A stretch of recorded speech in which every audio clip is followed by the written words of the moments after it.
యేసే పరిష్కారము అనుదిన Bible study కార్యక్రమం ప్రేక్షకులందరికీ యేసుక్రీస్తు వారి కృపగల నామమున వందనాలు. ప్రభువునందు ప్రియ దేవుని బిడ్డలారా, నేటి దినము డాక్టర్ కారుపాటి శ్యామసాగర్ గారి ద్వారా బైబిల్ స్టడీలోని వాక్య ధ్యానమును సామెతల గ్రంథము నుండి ధ్యానం చేసుకుందాం. మీరందరూ బైబిల్తోనూ నోట్బుక్తోనూ సిద్ధపడి ఉంటే డాక్టర్ కారుపాటి శ్యామసాగర్ గారు ప్రార్థన చేసి ఈ దినపు వాక్య పరిచర్య చేస్తారు. ప్రభువునందు ప్రియ దేవుని బిడ్డలారా, నేటి వాక్య ధ్యానం కొరకు సహకారాన్ని ఇస్తున్న కుటుంబం ఏలూరు నరసింహారావుపేట జాన్ వీధి వాస్తవ్యులు శ్రీ కాళి సుధాకర్ గారు, శ్రీమతి సిహెచ్ రాణి గారు, కుమారులు సందేశ్, ప్రశాంత్ గారు సహకారాన్ని ఇస్తున్నారు. సహోదరి రాణి గారికి, సుధాకర్ గారికి ధన్యవాదాలు. సహోదరి యొక్క ఉద్యోగ ధర్మంలో ప్రభువు కృపచూపులాగున ప్రార్థించమని మనవి చేస్తున్నాను. ప్రార్థన చేసుకుందాం. తలలు వంచండి. వాక్య ధ్యానం కొరకు ప్రార్థిద్దాం. మమ్ములను మిక్కిలిగా ప్రేమిస్తున్న మా ప్రియ పరలోకపు తండ్రి, మీ పరిశుద్ధ గణనామమునకు వందనములు, స్తోత్రములు. వాక్య ధ్యానానికి ప్రసార సహకారం ఇచ్చిన సహోదరి రాణి గారి కొరకు వందనములు, వారి భర్త సుధాకర్ గారి కొరకు కృతజ్ఞతలు, కుమారులు సందేశ్, ప్రశాంత్ గారులకై మీకు స్తోత్రాలు. ఈ కుటుంబాన్ని దీవించండి నాయన. మీ దాసురాలు ఉద్యోగ ధర్మములో మీ కృపనిచ్చి నడిపించండి. మీ సహాయం కొరకు అర్థిస్తున్నాము. మా ప్రేక్షకులను ఆశీర్వదించండి. వాక్యము మీది, ప్రజలు మీ వారు. మీరు మాట్లాడగా మాకెల్లరకు క్షేమము. ప్రభు మమ్మును మీకు అప్పగిస్తూ అనారోగ్యంతో ఉన్న బిడ్డలకు ఆరోగ్యం ఇమ్మని యేసు నామమున వేడుతున్నాము తండ్రి, ఆమేన్. ప్రభువు నందు ప్రియా దేవుని బిడ్డలారా, దయచేసి మీ పరిశుద్ధ బైబిల్ గ్రంథాన్ని తెరవండి. సామెతల గ్రంథము 18వ అధ్యాయము మీ ఎదుట ఉంచుకోనండి. 4వ వచనం చదువుకుందాం. సామెతల గ్రంథము 18వ అధ్యాయము 4వ వచనము.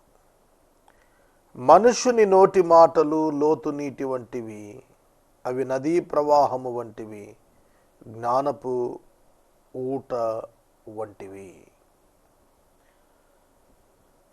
The words of a man's mouth are deep waters, the fountain of wisdom, and is a bubbling brook. మానవుని నోటి మాట 3 విషయాలుగా చెప్పబడ్డాయి. 1 లోతు నీరు, 2 నది ప్రవాహం, 3 జ్ఞానపు ఊట. 3 రకాల అనుభవాలు ఇందులో సూచించబడ్డాయి. మొదటిది లోతైన నీటి వంటిది. మానవుని యొక్క మాట లోతైన నీటి వంటిది అన్నాడు.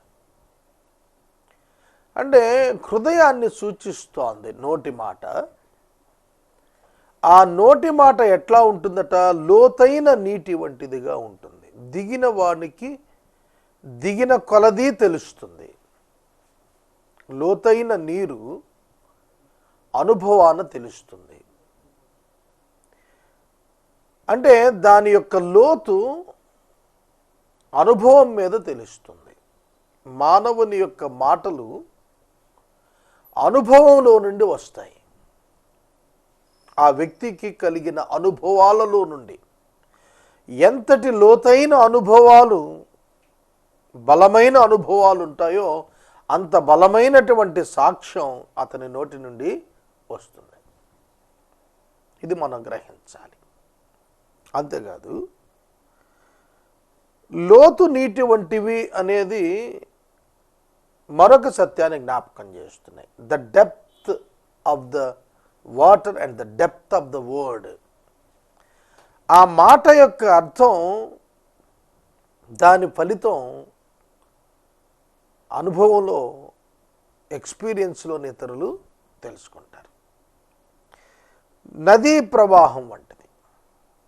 వేగాన్ని సూచిస్తోంది, ఇది గమనాన్ని సూచిస్తోంది, నడుచుటను సూచిస్తోంది. నదీ ప్రవాహం వేగంగా వెళ్ళిపోతుంటుంది. మానవుని నోటి మాటలు అతని హృదయ వేగాన్ని తెలియజేస్తాయి.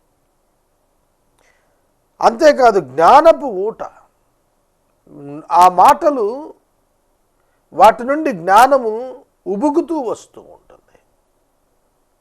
ఈ మూడు చెబుతున్నప్పుడు మానవ హృదయమే ప్రధానమైనది.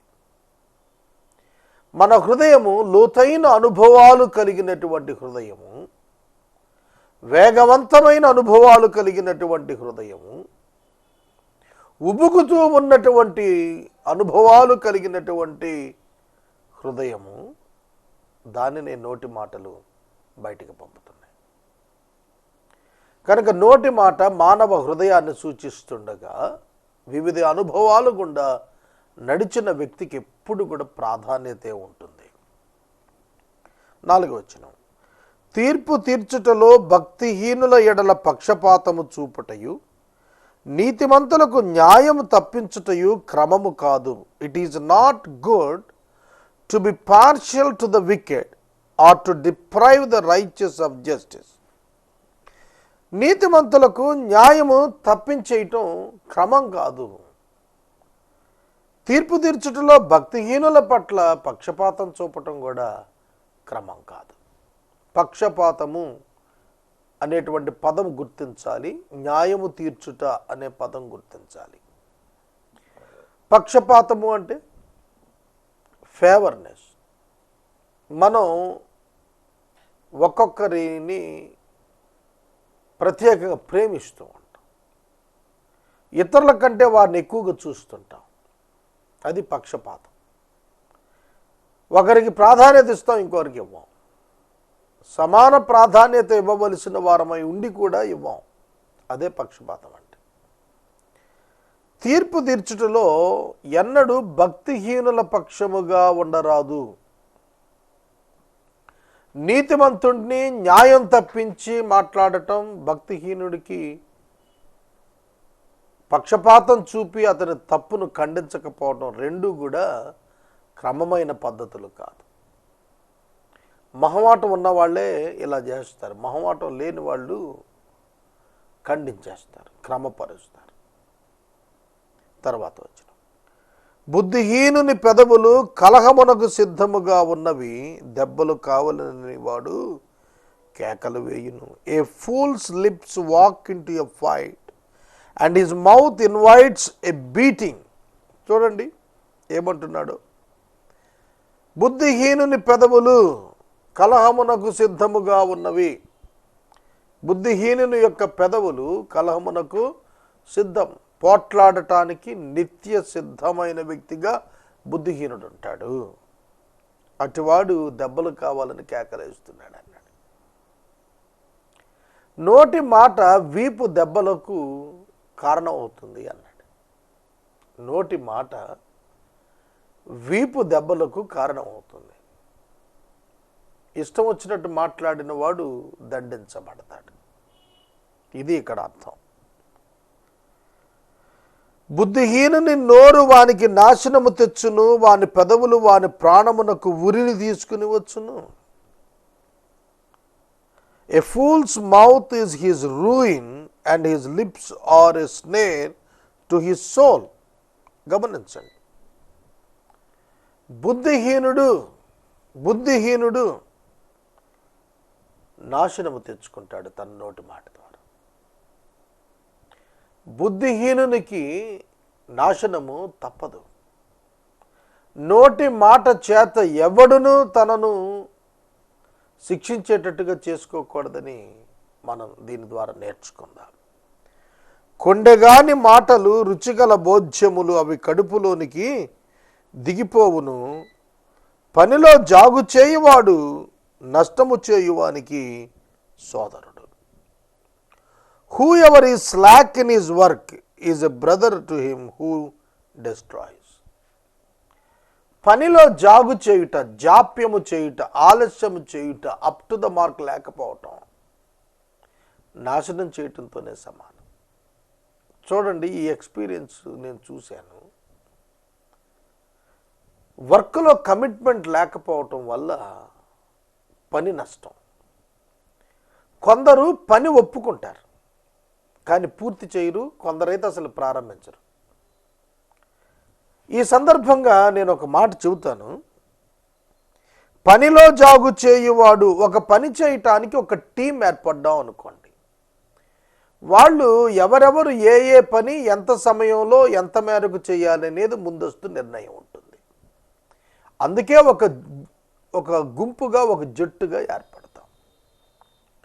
కొందరు ఆలస్యం చేస్తారు, కొందరు కమిట్మెంట్ లేకుండా ఉన్నారనుకోండి, వాళ్ళ వల్ల పని నష్టపోతుంది.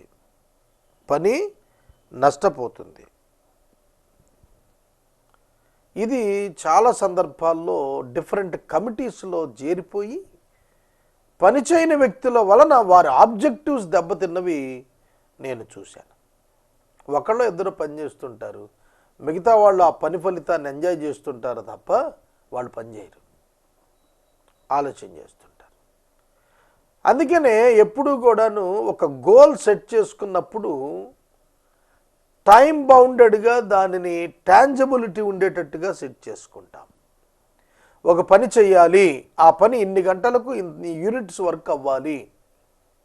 అలా అవ్వకపోతే లేట్ అయిపోతున్నట్టు, పనిలో వెనకబడిపోతున్నట్టు, అది నష్టం. కనుక ఎప్పటికప్పుడు పనిని పరిశీలించుకుంటూ గమ్యము గురి వద్దకు కొనసాగిపోవటంలో అలసత్వము ఆలస్యము లేకుండా ముందుకెళ్తేనే లాభం.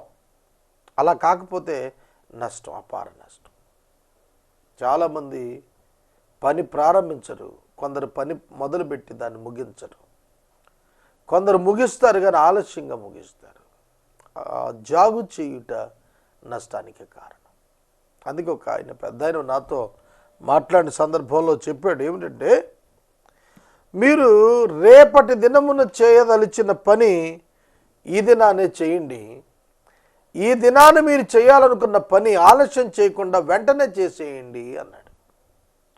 రేపటి దినం ప్లాన్ చేసుకున్నది ఇవాళే కంప్లీట్ చేయండి, మ్యాక్సిమం మీకు అవకాశం ఉన్నంత వరకు. అలాగుననే ఇవాళ పూర్తి చేయాలి అని అనుకున్న పని వెంటనే కంప్లీట్ చేసుకోండి అన్నాడు. అంటే దాని అర్థం ఏంటంటే, do not neglect and do not delay.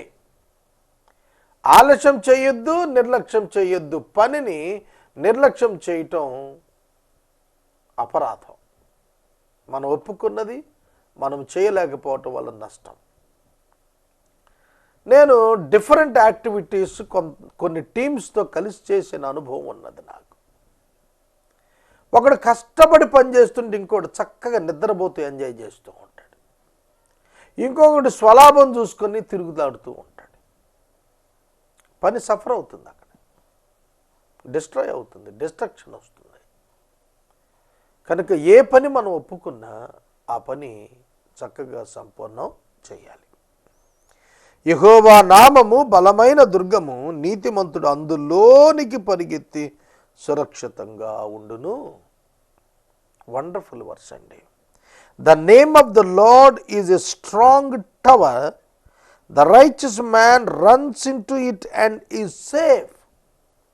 గమనించండి, నీతిమంతుడు దేవుని బలమైన నామమును దుర్గము క్రిందకు లోనికి పరిగెత్తుకుని వెళ్ళి సురక్షితంగా ఉంటాడు. సురక్షితము, ఎప్పుడు ఆ పదం వాడతాం? ఆపద ఉన్నప్పటికీ సేఫ్గా ఉంటే మేము సురక్షితంగా ఉన్నామంటాం. హుద్హుద్ తుఫాను వచ్చినప్పుడు విశాఖపట్నంలో బంధువులు ఉన్నవారు చాలా కంగారు పడిపోయారు. ఇతర ప్రాంతాల వాళ్ళు ఎలా ఉన్నారు? ఎందుకంటే ప్రసార సాధనాలు లేవు, కమ్యూనికేషన్ వ్యవస్థ, టెలికమ్యూనికేషన్ అంతా కూడా చిన్నాభిన్నం అయిపోయింది.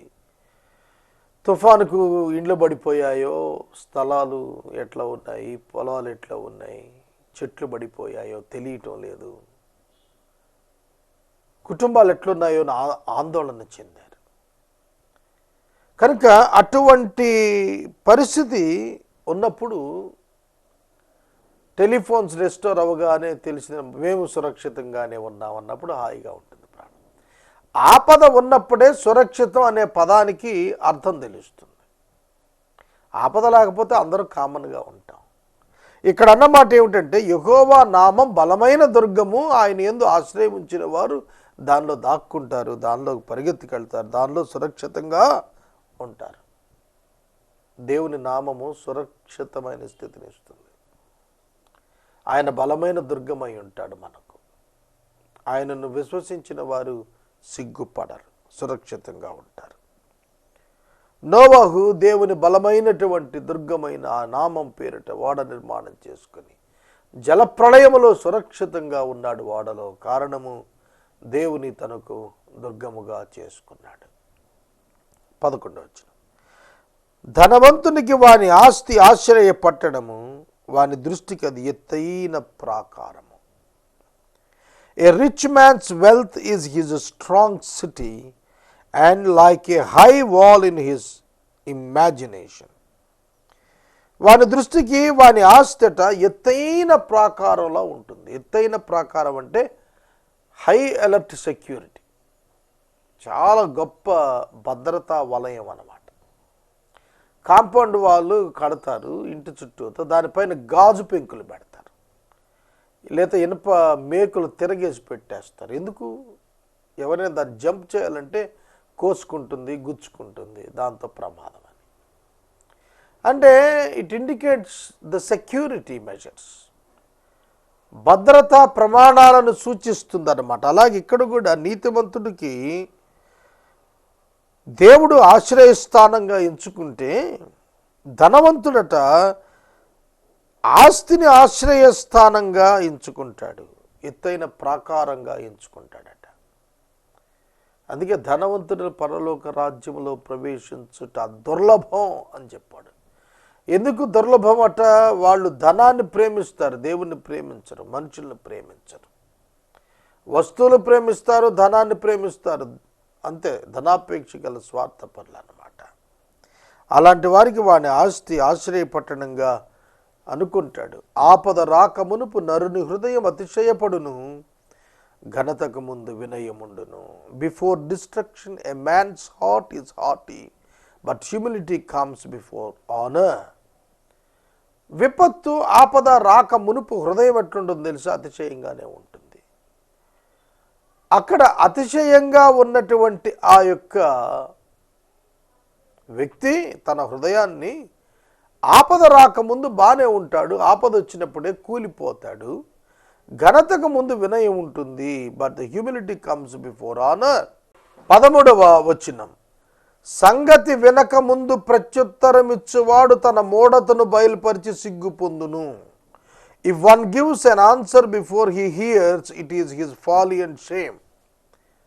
చాలామంది వినకుండా మాట్లాడతారు, సంగతి వినకుండా ప్రత్యుత్తరం ఇచ్చేస్తూ ఉంటారు, ప్రత్యుత్తరం చెప్పేస్తుంటారు. అలా చెప్పటం వల్ల అవమానమే దొరుకుతుంది, మూఢత కలుగుతుంది, అటువంటి వారికి సిగ్గు కలుగుతుంది. విని ప్రత్యుత్తరం ఇవ్వాలి, వినకుండా ప్రత్యుత్తరం ఇవ్వకూడదు. విని ప్రత్యుత్తరం ఇవ్వాలి. వినకపోతే సరి అయిన ప్రత్యుత్తరం ఇవ్వలేం, వింటేనే సరి అయిన ప్రత్యుత్తరం ఇవ్వగలుగుతాం. కొన్ని సందర్భాల్లో ఆర్గ్యుమెంట్స్ చేసుకుంటున్న వ్యక్తులను మీరు గమనించండి, ఇద్దరు ఒకేసారి మాట్లాడేస్తూ ఉంటారు. తను చెప్పానుకొని చెప్పేస్తూ ఉంటాడు, అవతలవాడు ఏం మాట్లాడుతుంటాడు వినడం. అవతలవాడు కూడా వినకుండా మాట్లాడేస్తూ ఉంటాడు, చెప్పాలనుకొని చెప్పేస్తుంటాడు. ఇద్దరికీ కూడాను ఎవరు ఎవరికి ఏం చెప్పాలనుకుంటున్నారో అది కమ్యూనికేట్ అవ్వకుండానే మాట్లాడుతుంటారు. చివరికి సిగ్గుపడాల్సి వస్తుంది అట్లాంటి వారు. కనుక విషయాన్ని పూర్తిగా వినాలి, విన్న తరువాత జవాబు చెప్పాలి. జవాబు కూడాను చెబుతున్నప్పుడు సూక్ష్మంగా ఉండేట్టుగా చూసుకోవాలి. సరి అయిన ప్రత్యుత్తరము సమంగా ఇవ్వటం గొప్ప కళ. విస్తరించి గంటల ప్రసంగం చిన్న ప్రశ్నకు చెబితే ఏమిటి ప్రయోజనం? అది షేమ్ఫుల్. ఎంత పెద్ద సమాచారాన్నైనా క్లుప్తంగా ప్రత్యుత్తరం ఇవ్వగలుగుతున్నదే అది గొప్ప విద్య. అది ఉన్నవానికి ఘనత కలుగుతుంది.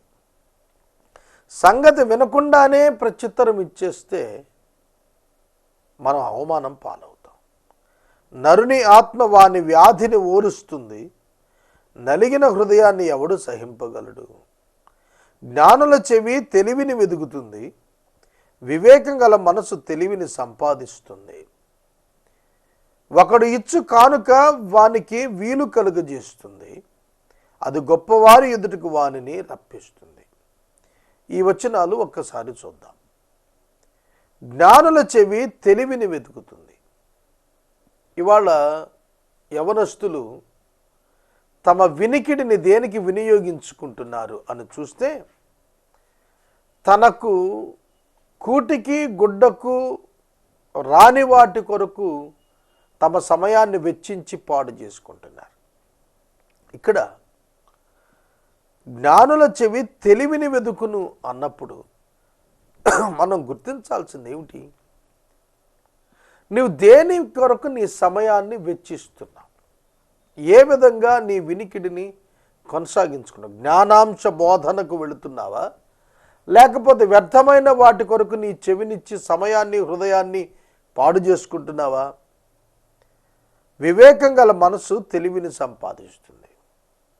తెలివిని సంపాదిస్తుంది అన్న పదం చదువుదాం. And the year of the wise seeks knowledge. Knowledge కొరకు, విజ్ఞానము కొరకు ప్రయత్నం చేసిన వాడే నిజముగా వివేకం కలిగిన వాడు. ఒకడు ఇచ్చు కానుక వానికి వీలు కలుగజేస్తుంది, అది గొప్పవారి ఎదుటకు వానిని రప్పిస్తుంది. మెయింటైనింగ్ రిలేషన్షిప్స్ ఇక్కడ మనం అర్థం చేసుకోవాలి. కొందరు స్నేహాన్ని కొనసాగించడంలో అద్భుతమైన కళ కలిగి ఉంటారు. మా నాన్నగారికి 50 సంవత్సరాలుగా పైగా స్నేహం చేస్తున్నటువంటి వ్యక్తులు ఉన్నారు. ఎందుకు అంత దీర్ఘకాలం వారి మధ్యన స్నేహం కొనసాగింది? Giving and taking, give and take policy అంటారు. ఒకరికి ఒకరు గౌరవము ఇచ్చి పుచ్చుకునేటువంటి స్థితి, ఒకరికి ఒకరు ప్రాధాన్యత ఇచ్చుకోవటం, ఒకరిని ఒకరు ఘనపరుచుకొనటం, ఒకరిని ఆపదలలో ఒకరు సహకారులుగా నిలుచుట, ఒకరి సంతోషములో మరొకరు నిలబడుట. అదే కానుకంటే. కానుకంటే డబ్బులు మూటలు కట్టి ఇవ్వటం అని కాదు. కొందరికి ఒక బ్యాడ్ ఒపీనియన్ ఉంటుంది, డబ్బుతో మనం ఫ్రెండ్షిప్ చేయగలుగుతాం అనుకుంటారు. డబ్బుతో ఫ్రెండ్షిప్ సాధ్యం అనుకుంటే అది పాక్షికం, అది చాలా అవివేకం. నీ క్యారెక్టర్ మీద ఫెయిత్ఫుల్నెస్ లేకుండా ఎవడు నీతో ఫ్రెండ్షిప్ చేయడు. డబ్బుంటే ఉండొచ్చు గాక. కనుక ఒకడు ఇచ్చు కానుక వానికి వీలు కలుగు చేస్తుంది అన్నప్పుడు క్యారెక్టర్ ఒక కోణంలో చూస్తే గిఫ్ట్ అనేది మరొక కోణంలో చూడాలి. అందుకనే ఇక్కడ చెప్పిన మాట ఏమిటి? A man's gift makes room for him and brings him before the great. చాలా పెద్ద పెద్ద వారిని చేరుకోవటానికి, వారితో అసోసియేట్ అవటానికి కొన్ని సందర్భాల్లో వారికి ఇవ్వబడుతున్న కానుకలు వెసులుబాటు కల్పిస్తాయి అంటంలో ఏ విధమైనటువంటి సందేహం లేదు. నిస్సందేహంగా వెసులుబాటు కలిగిస్తాయి. నాకు తెలిసిన ఒక మిత్రుడు ఉన్నారు. వారి తండ్రి గారు వ్యాపారం చేస్తుండేవాళ్ళు. ఆయన రాష్ట్ర ముఖ్యమంత్రితో పేరు పెట్టి పిలిపించుకోగలిగిన సన్నిహిత్యానికి ఎదిగిన వ్యక్తి.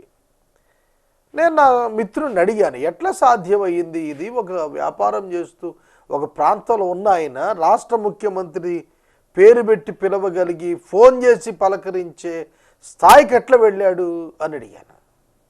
ఆయన ఇంట ఎప్పుడు ఏ విధమైనటువంటి అవసరతలున్నా దానికి ఈయన వ్యాపారంలో ఉన్నారు కదూ, దానికి కావలసిన దానిని సరి అయిన రీతిలో సమకూర్చగలిగేవాడట.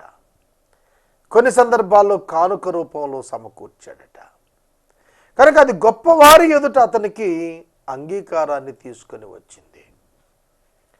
కనుక నీ యొక్క జీవితంలో నువ్వు అర్థం చేసుకోవాల్సింది ఏమిటంటే, నీవిస్తున్న కానుక ఒక మెటీరియల్ గిఫ్టే కాదు, ఇంటర్నల్గా దానిలో ఇన్వాల్వ్ అయి ఉన్నది క్యారెక్టర్ కూడా ఇన్వాల్వ్ అయి ఉంది. ఫెయిత్ఫుల్నెస్ ఇన్వాల్వ్ అయి ఉంటుంది. అట్లాంటి వారికే ఘనత దొరుకుతుంది.